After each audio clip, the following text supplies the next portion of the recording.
Perhaps, the most important aspect, and the most serious problem in the monetary system, is money limitation. Many times you have heard that there is no money for research, to feed the population, and for other problems.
The main challenge in getting funding for serious studies to combat aging is that there are only three types of source of such funding, and two of them are really not well placed to be putting this money in yet.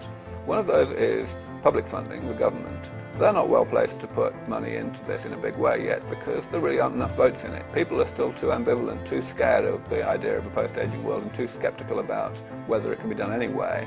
So they might not appreciate having their taxpayers' money spent on these blue sky pipe dreams, so to speak. Another potential source of money is the private sector, but there the problem is that the timeframes are rather long from the point of view of making serious money. People who want an exit strategy, they'd like to be able to get out and have their profits within, let's say, 10 years. And it's a bit difficult to structure a much longer time frame project in a manner that is compatible with that. But that's actually becoming more realistic as time goes on. The third main potential source of funding is private individuals, philanthropy. And that's the area that I've been focusing on because I think it's much more realistic. People who don't have an electorate or shareholders can make their own decisions. And also those people are often much more far-sighted and visionary and able to understand the value of all of this. So the main funding that we've received in the Methuselah Foundation so far has been from philanthropic sources. And that is accelerating as time goes on, as people become more comfortable with this and more familiar with it. There's all this talk about investing in medical breakthroughs, predominantly through the National Institute of Health. That's the primary sort of government agency for medical research. What I caution is, fine, we all want to live healthy. No, that's not even here to debate. But keep in mind that if you take a tour through a hospital and look at every machine with an on-off switch that is brought into the service of diagnosing the human condition, that machine is based on principles of physics discovered by a physicist in a machine designed by an engineer. Nowhere in that equation was there a medical doctor or a medical researcher. And so you can't just fund one branch of scientific inquiry. You have to fund them all. Because these advances, for example, the MRI, came from principles of physics discovered by a physicist who had no interest in medicine. That wasn't his point. That wasn't what drove him. Yet it has this marvelous application that we could diagnose, or at least probe, inside your body without cutting you open first. So the cross-pollination of disciplines is fundamental to truly revolutionary advances in our culture. And so you can't fund any one thing without the other.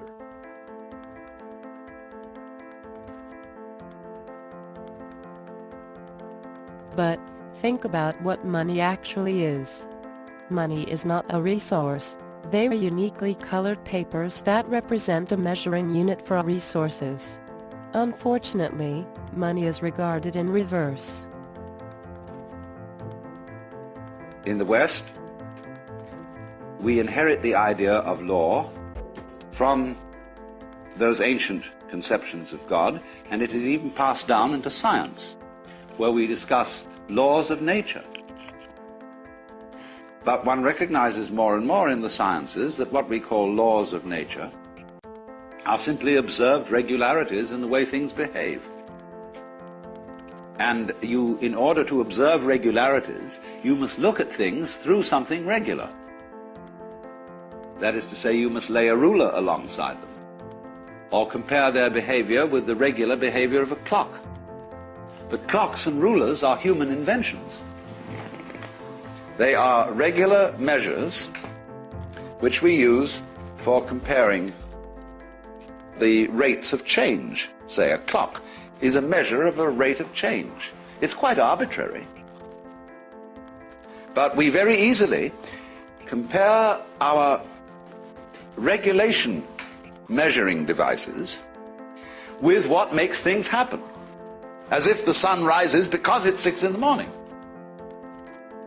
Now that's being completely backwards in one's thinking. And we get into the same confusion when we imagine, for example, that money is wealth. Here we have fantastic wealth, you know, and we have the technological possibility of making everybody on earth the enjoyer of an independent income. We can't do it because people say, where's the money going to come from? Because they think money makes prosperity. It's the other way around. It's physical prosperity which has money as a way of measuring it. But people think money has to come from somewhere, like hydroelectric power or lumber or iron, and it doesn't. Money is something we invent, like inches. So you remember the Great Depression? When there was a slump?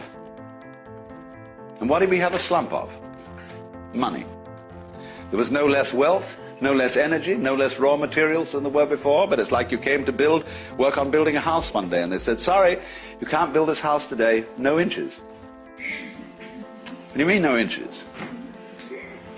Just inches. We don't mean we got inches of lumber. Yes, we got inches of metal. We've even got tape measures. But there's a slump in inches as such, you see. And people are that crazy. They can have a depression because they've got no inches to go around, or no dollars. That's all a lot of nonsense. But you see, because we get thinking backwards, making the metaphysical tail wag the dog, making the law rule things, whereas it doesn't. It's merely a way of measuring what happens.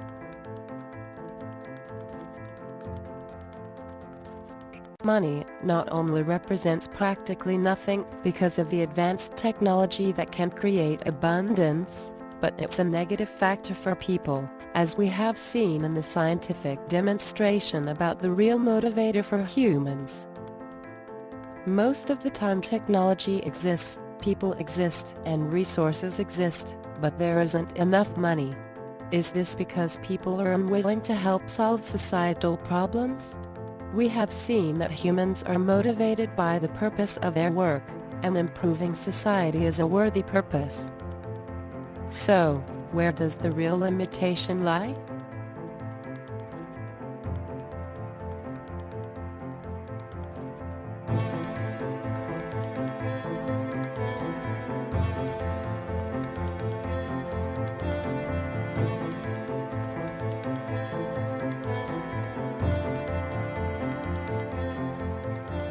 Focusing on the purpose of work, and using technology to organize the world more intelligently, based on the Earth's carrying capacity.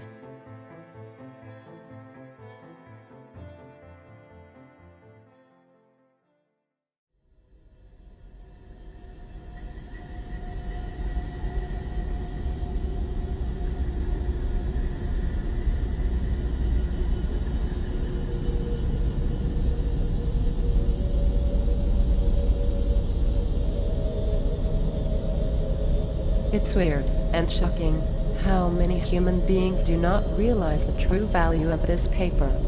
We limit ourselves because of money without realizing it. This slows down our discovery of the universe and our existence.